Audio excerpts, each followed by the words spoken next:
They come at me like, oh, you must not want this money.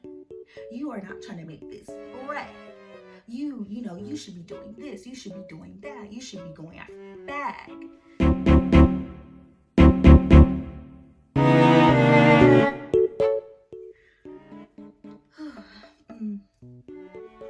Hello, everybody. Welcome back to my channel, The Life of God. My name is Dara, and this channel is all about helping artists, beginning artists, really find their voice and get more comfortable with art. Also, sprinkled lifestyle, nothing too crazy. If you would like to check out my last video, I did a video on how I paid off $10,000 of my private loan, Miss Sally Mae. So if you would like to see that, I'm going to link that above. And we're going to go ahead and get into today's topic. And today we're going to be talking a little bit about the design culture, the art community, and we're really just going to discuss some of the things that just have a little sprinkle of toxicity. Is that how you pronounce it? Well, that's how we're pronouncing it today. And I had to write it down. It's serious, very serious. So let's go ahead and get into this. Now, these are some of the things that I have noticed in the design world, the art realm, that is just, it's a little off. Maybe I shouldn't use toxic, but it's a little off sometimes. And number one is that you have to know anything. Now, this is in correlation with graphic design. Yes, I went to school for graphic design. I am classically designed in that, but I am doing a little rebrand to do some other things. Stay tuned.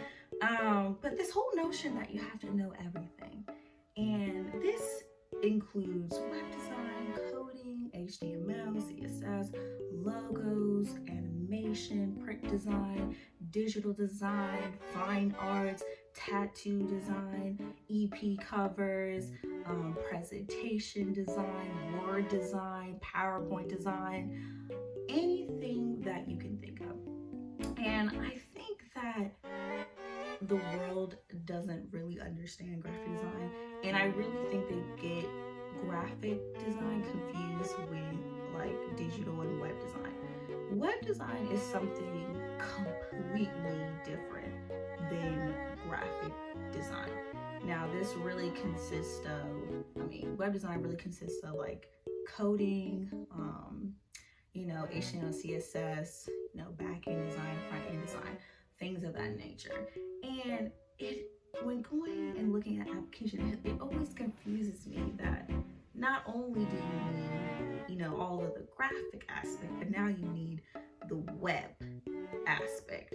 And I know that you want designers to wear many hats and underpay them essentially, but I really need companies to make a divide between graphic design and web design, because these are just, in web developing, they usually like to tack that together. I need them to not do this anymore, because some people just are not web designers. They're just not web developers. They just do not have, the mind to do all of that type of coding. And a lot of companies like to just wrap everything all into one, and they're like, all right, now go ahead and go ahead and do all of this. And that is just something that I don't know, it just has never really sat with me. It just doesn't sit well with my spirit. It doesn't, because I know that they are just two vastly different things.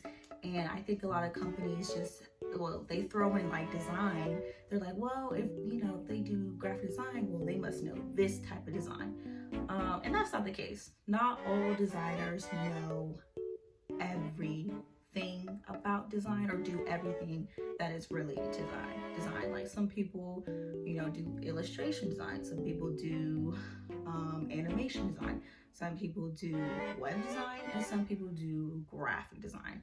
And this whole narrative that graphic designers do it all, I think we gotta let that go. We do. And I think fellow artists, they understand that if you are, beginning to do your design journey, just keep that in mind, because they will be expecting you to do it all and have at least 5 to 10 years experience doing it as well. So be prepared. The next one is everyone is going to tell you what to do with your talent. Okay, this happens a lot.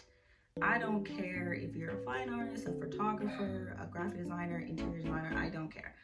That people are going to tell you that you need to be doing this. Quick story time. I used to, have clients come to me, since I live in the DMV area. A lot of clients come to me saying, oh, I want tattoos. I need a tattoo design. See how they always add that in, design. Or I want an EP design, an album design for my rap career. And I always politely tell them, oh, thank you, for, giving this opportunity, but my skills are not in tattoo design or EP design, but I can connect you with someone who is well versed in that subject. And they come at me like, oh, you must not want this money. You are not trying to make this bread. You should be doing this. You should be doing that. You should be going after the bag. You're wasting your potential. You're wasting your talent. You should be doing everything. You see that whole notion of do everything?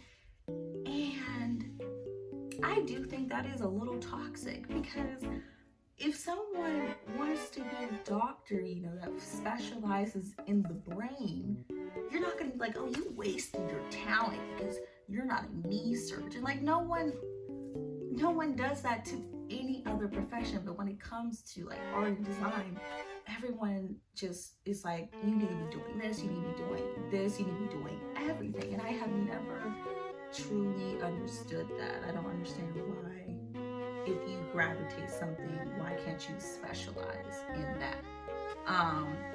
So please be prepared for that whole, people are going to tell you what to do with your talents. And I strongly believe that God has given every single person, talents, gifts, and power in their own hand, and He will guide you where you need to put all of those efforts into. He will tell you what to do.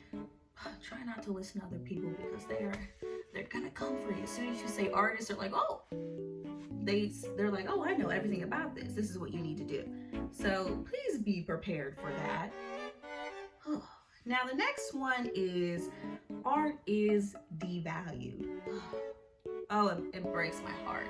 That is actually a little toxic. Since we have things like Fiverr and 5-minute logo generators, people will come to you and expect you to do designs or whatever for $2.38, and they're gonna want their deliverable in 2 hours. Man, it breaks my heart. I just don't understand. I truly don't understand why the art world has branded themselves this way. Produce quickly, but no one wants to pay for it. So when clients come to you and you say your price, they are taken aback. What? I was expecting something much less. They're always expecting something much less. That is just one thing. I don't know. I just don't really understand why. Art is literally, in the fabric, sewn into the fabric of society, but yet it's the most devalued, underappreciated, art form. It's just so, the TV shows, fashion design, the signs on the roads, everything in the stores, an artist had to create that. But hey, be prepared. Just be prepared for that, okay? When you're starting, your freelance business, just be prepared that people, they're not going to want to pay, and they're going to want it quickly. Now the next thing is, I'm going to lump these together, is unrealistic deadlines, long hours, and low salary. Now the range for design is usually between, for entry level, is usually between, I want to say like 35 to 45 maybe. So be prepared for that. But if you're truly passionate about this, like the long hours, they're not gonna matter to you. Like you will be working weekends.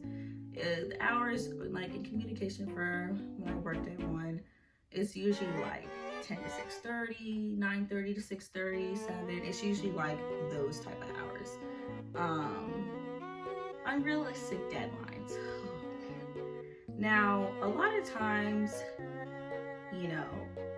like communication firms or design firms, like the whole notion, like, the big thing is like, the client's always right. Everything is about the clients. And I get it. It's a business, it's a company. People have to be fed. People need to get, paid. I get it. But they want things quickly. Let's just say that. We're not going to get too deep into that. They want things quickly, fast. 30 minutes, an hour. If you have things to do, I'm sorry. If that client comes through and says they need this for their meeting, you better move those fingers quickly. You better get to clicking, and those layers better be organized, okay? So yes, be prepared for that. The deadlines, they are fast. That's a little toxic to me, but hey, we're here. Okay, so now let's move on to the qualities, the temperament, and the skills that you need to thrive. Now, of course, I'm not going to sit here and just, talk bad about the art culture without giving us any good tips or skills to be able to thrive in it. It's not all bad, I promise you. It's not all bad. Now, I'm going to talk about more of the soft skills that you need. Now, I did go to a non-art school, and we just were not taught the soft skills. I don't know what it's like in, art schools where you guys are taught those things. But these are some of the qualities, the soft qualities that you need. And you have to be flexible. This is not a career that is very, step by step. You do the same thing every day. It's very flexible and it's very fast paced. So if you're not comfortable with like flexibility, fast pace, you're like just a little more rigid, and you need like things where it's like step by step, this is due at this time, then just practice it, just practice. Or if you're like, hey, this just really is not my temperament, try and find another route that fits more of what you can do. The next one is you gotta be able to thrive under pressure. Thrive under pressure. You gotta be able to do it. You're gonna be sweating bullets, but if you're one of those people that's like an adrenaline junkie, you do really, really well under pressure. You can produce quickly under pressure. This field is for you. Now, if you struggle in that area, practice it. Have somebody drill you until you get used to that type of stress. So the next one is you have to be able to take criticism. Just understand that it's not personal. Don't make it personal. It's really not about you. It's a company. It's a business. And business is about making money.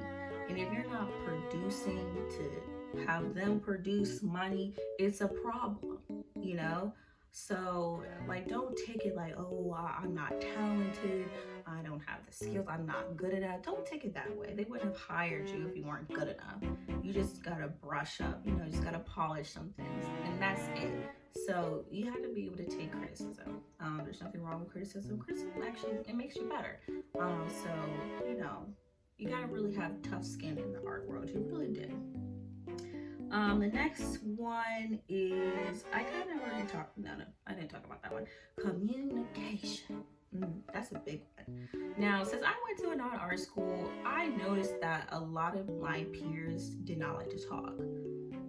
Like it was like when we had to have like discussions or critiques, no one was talking. Like it was just quiet. And you know, I think in art, like when you go to school for art, you know, you're doing your project solo. You're doing things a lot of things solo.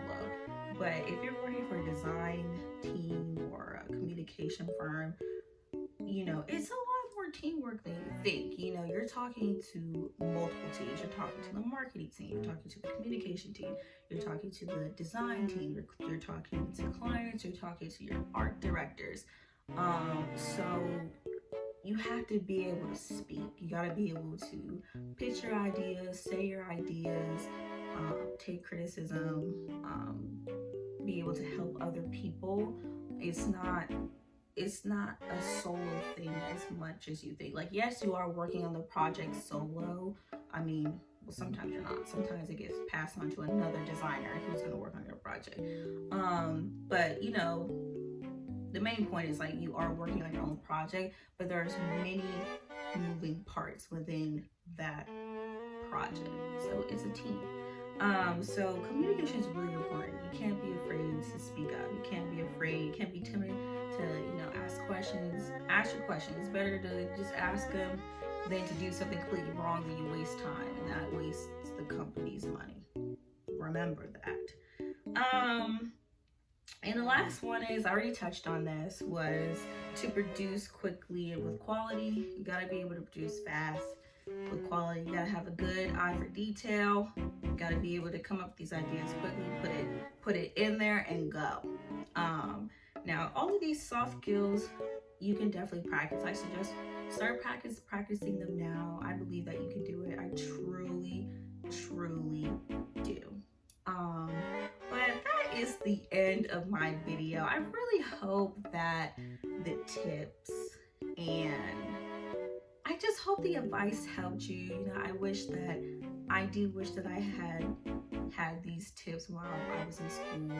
You know, I wish that I had researched more into the industry to really see what it is like. So I hope that it helped. I truly do. So you already know what I'm gonna say. Go ahead and like, comment, subscribe. You can follow me on Instagram and